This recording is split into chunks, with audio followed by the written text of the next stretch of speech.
you do failure? As you can see on my t-shirt, I don't do failure. Welcome to Tools to Create a Better Life with myself, Glenyce Hughes. Thank you so much for being here. I am so incredibly grateful for you. Now, if you're listening to this as a podcast, I have a t-shirt on that literally says, I don't do failure.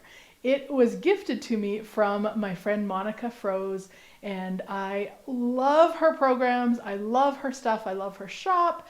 She is the one who's assisted me in creating my new Shopify store.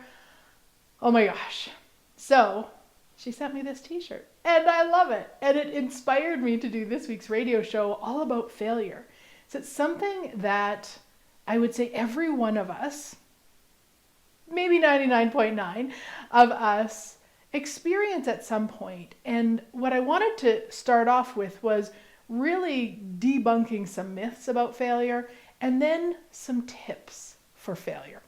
Not like tips to fail, but tips to really turn that failure around. So, number one, the first myth is that failure is actually real. I know I'm going to do a whole radio show on something that's not real, but it's something that we've bought as real for so long that it's worth a whole radio show on. So when I say failure isn't real, I mean that when we judge that we failed, that's when we failed. When something doesn't go the way we would like it to, and we receive that information, we receive the awareness from it, it's actually a gift. It's not a failure. And so this is, to me, the trick of it is when you're feeling like a failure, what you want to look at is what could you receive from it? What could you receive from that situation? Myth number two is that whatever you failed at means you're not cut out for it. And that is such a lie. It could be lots of things. When we group it together and we say, okay, well, I tried to, run a marathon and I didn't do it. Doesn't mean you're not cut out to run a marathon. It might mean you require different support. It might mean that you require a different strategy. It might mean a bazillion things. It doesn't always mean you're not cut out for it. And so we've really got to look at that because to me it's a mindset shift where you're aware of something you would like and you tried it and it didn't turn out the way you would like it to. Throwing it out, saying, no, I won't do that again, or I can't do it, or I'm not cut out for it, is so unkind to you.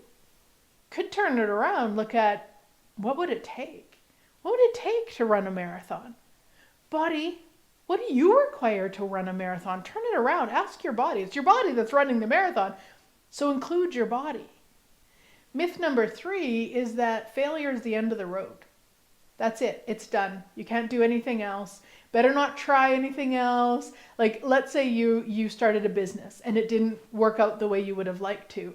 Well, now you have to go back to being employed. No, you don't. There's about a bazillion options between A and B. What else? What else? And what was it about the thing that you tried that didn't work for you? Because here's the other thing that I know is that when we are trying something out, when we're choosing something, if we're not 100% in, we're really not going to get it very far. And I don't mean that you should force yourself to be 100% in, because if you have to force yourself, you're not. So you probably won't work for you anyway, but it actually has nothing to do with failure. It has to do with being honest with yourself. What would you like? To me, there's a level of self-honesty required in our everyday life in being successful in anything. It doesn't matter if it's business or anything. So for myself, I've been playing a lot with this incredible, I call it a magic wand because I love it. And it's got a different frequency, and it does a lot of healing and a lot of energetics and a lot of magic, and it's just incredible. I was looking at how to set up a business with it, and I had some really cool ideas because that's something I have a lot of. And luckily, I started looking at what that would all entail. To do it the way that I was going to do it was like going to be a lot of my energy, a lot of time. And I was like, that's not really so fun for me. All of those pieces that were involved the way I was going to do it is just like, it's not so fun for me. So yes, if you would like information, reach out. I will get it for you and I will still sell them. But I'm not going to do it the way that I had all those ideas for, because I know it's not fun for me. So I've done that before. I've set things up that weren't fun for me that seemed like a really good idea. And guess what? They didn't work out because they weren't fun for me. And for me, there's an energy with that. And I don't mean it's like, I sit around and do nothing and that's the only way I'll do business. That's not it at all. I love to work. I love to work in my business. I actually call it play. But there are different things that I don't love to do. And I know myself well enough at this point to know that. So self-honesty to me is such a huge piece of this whole failing thing. Because if we're judging it as failure, we're not being honest with ourselves. We're not looking at, okay, what of that could have I chose differently? What of that didn't I desire to choose? What isn't fun for me that I'm forcing myself to do? I mean, there's so many different ways that we can go with that. Myth number 4, failure is something to be ashamed of. Now this is huge, guys. I actually discussed this on the last Real Conversations, Real Change. This is a monthly membership that I've got going on. And we talked a lot about shame and how we actually use it to stop ourselves. Like times when maybe we personally require assistance or help and we don't reach out because we don't want anybody to know what we're going through. We want everybody just to think we're great and happy and everything's perfect, but that's such bullshit. And so if we're ashamed of what we've failed at, we're not ever going to receive from it. And we probably won't sit down and talk with people who could give us some insight, give us some awareness, or maybe get some coaching or go to a class on it or whatever it is. So if we just don't allow ourselves to ever choose shame again, like just recognize what it is, it's just distraction. If I'm ashamed about something I failed at, what does that do for me? Nothing, except keeps me spinning in the shame, which never allows me to create greater. So the trick is to recognize there's nothing ever to be ashamed of. Shame is just a distraction. So what could you receive from that situation? Who could you talk to about it? Now, I don't mean if you're going through something that you should, say post about it on Facebook, because there's a lot of people that you probably don't want to share that with. But there will be people that you could, and that it could really allow you to grow as a person and grow in further choices in that area that you feel like you failed in. Myth number 5, failure is a reflection of your worth as a person. Stop it. Don't go there. Don't go there. It's not. As I said earlier, I would say that every person on the planet has had a setback or felt like they failed or judged failure or chose something and it didn't work out the way that they wanted. Every one of us in one way, shape, or form has done that. So how could it be a reflection of us, of our self-worth? I mean, self-worth isn't something I even usually talk about because it's so mixed in. There's so many lies attached to self-worth. But if I was going to define self-worth, the way that I'm speaking about it with this is self-worth is about how you be in all the situations. So when you're in a situation where you feel like you're failing, how are you being in that situation? Are you hiding it? Are you ashamed? Are you playing small? Are you playing the victim? Or are you standing up going, holy shit, well, that didn't work out the way that I would have liked it to. Now what? Big difference. And I know for myself, when I have done that, when I've been ashamed and tried to hide it and not want to talk about it, and all I was doing to myself was spinning in the judgment of it. It was just going on and on in my head. And I did that with relationships. I did that with business stuff. I did that with friendship stuff. I mean, every area of my life I've done that with. And only in the past probably 20 years that I've really been willing to be way more honest with myself, willing to be way kinder to myself, and have that level of honesty with me, not from, okay, well, you know what, I was stupid and blah, blah. That's not honesty, that's judgment. But an honesty of like, wow, this really didn't turn out the way that I would have liked it to. Now what? Now what? Myth number 6, failure is always a bad thing. Here's the thing, guys. If you stop judging, let's change that. If we stop judging, good or bad, like stopped using those references ever, everything would change. Because to say that success is good and failure is bad puts so many limits on what you could receive.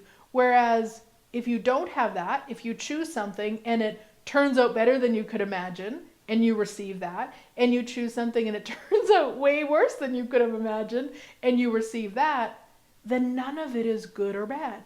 It's all receiving. You get way more awareness, way more information. So recognize that in where you might be judging yourself with that, where you might be saying to yourself, oh, I'm so bad, I'm so wrong, or I shouldn't have chose that, or stop it. Stop it. Failure is only failure if you're judging it. Otherwise, it's beautiful information.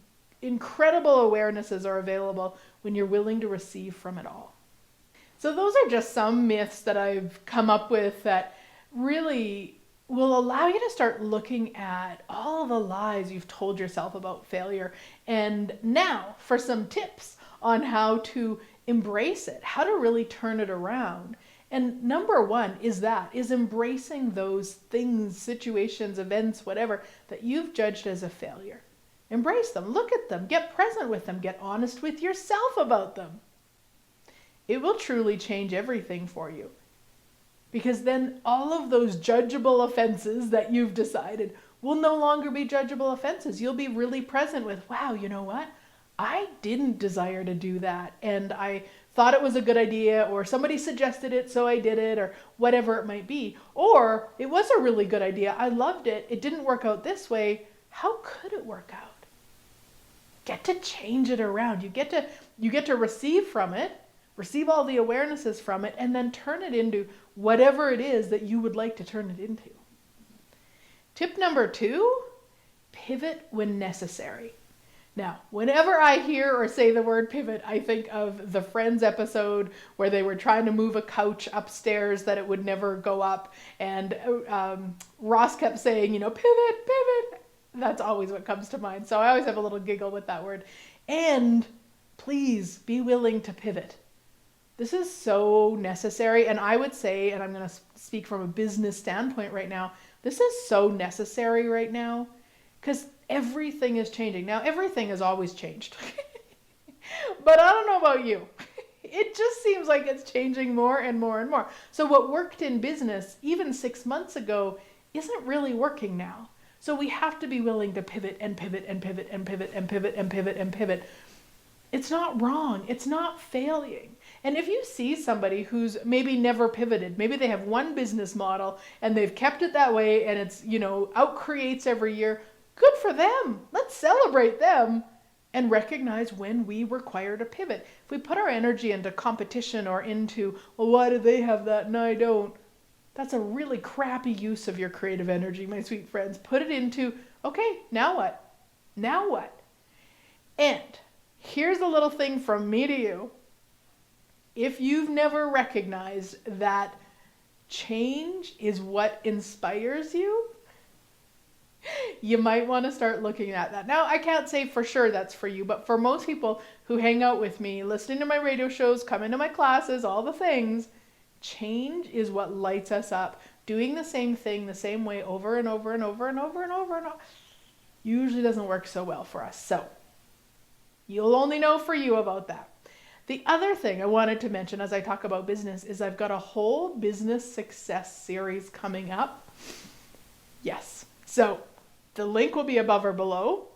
It's just at time of recording, I don't have it all figured it out, so I can't give you more information, but we will have the link available by the time this comes out. So you can click on it somewhere, but it's a whole series of classes. You can attend one of them, or you can attend all of them, whatever you would like to do. And it's more tangible stuff, like, setting up sales pages with coupon codes and order bumps and affiliate links and all the things. So check it out. If you've got questions, just reach out. Tip number 3, remember why you're choosing whatever it is you're choosing. So whatever it is you've decided you failed at, why did you start in the first place? What was the energy behind it? What was the value of choosing it? What were you looking for?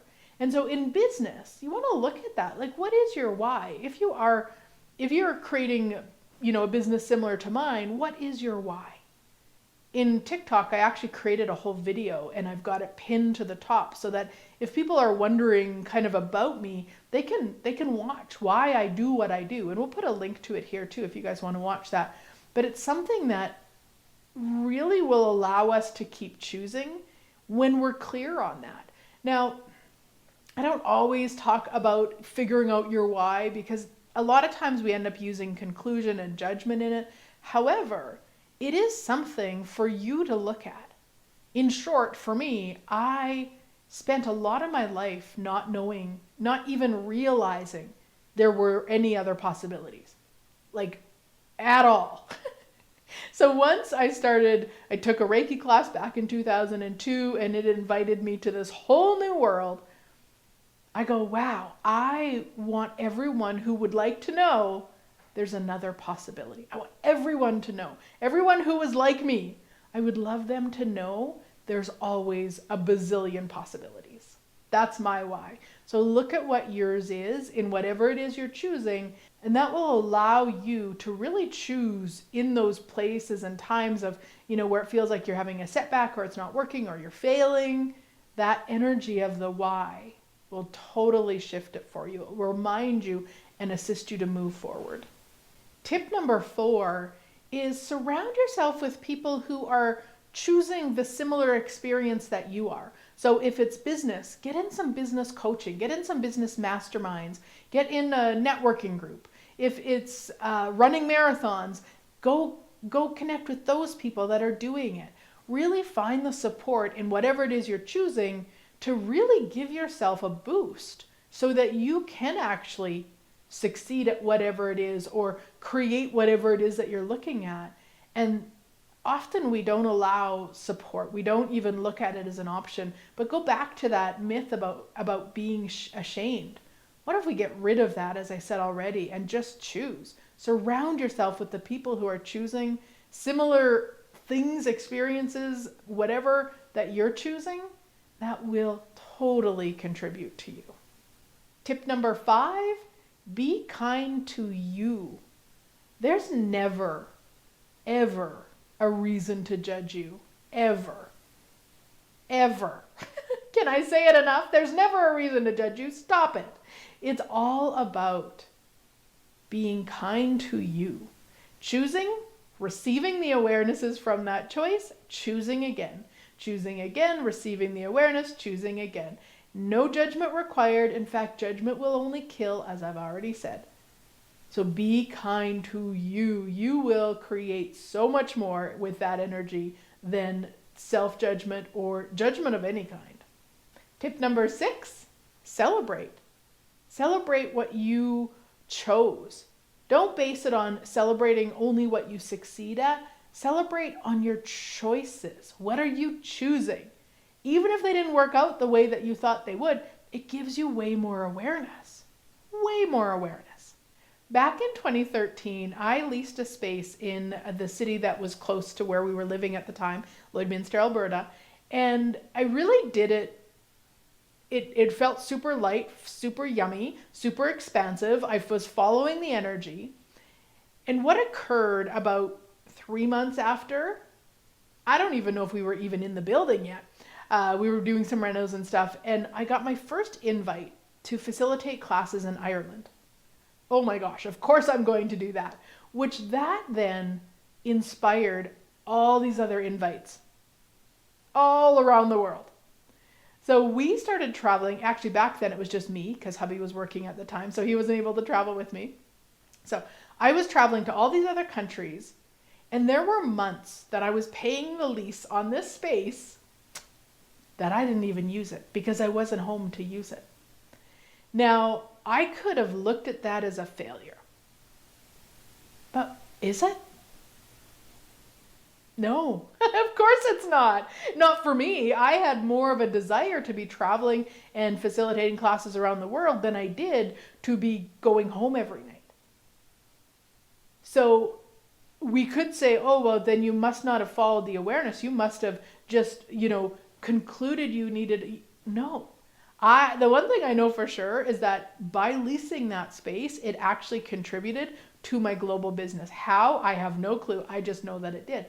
Now, the other piece with that is that when I went, we were a year and a half into the 3-year lease, and I went, I don't want to do this anymore. This is crazy. So I phoned my realtor, also a great friend of mine, and I just said, how do I get out of this? Can I get it? I don't even know if I can get out of this. And what he told me was, well, he gave me the options, and he said, or you could find somebody to take it over completely. And I'm like, I would like that. Well, guess what? The same day, there was a person who had previously had that space, and they had contacted my realtor friend and asked if there was any space in that building available. So they took over the lease completely. I walked away after a year and a half, flew away, I should say, on the airplane. Really, so this is what I'm talking about. We could put a lot of energy into how much money I spent to create that space and all the time I didn't use it and all the wasted. No, I know the gift it was. I know the gift it was.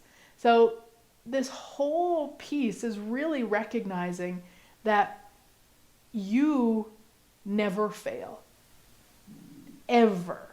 Every choice you make is gifting you awareness. You may get the awareness to never make that choice again or to pivot. That's cool. But stop judging that you're failing. Now, I would love to invite you. I've got 2 upcoming Business Done Different classes.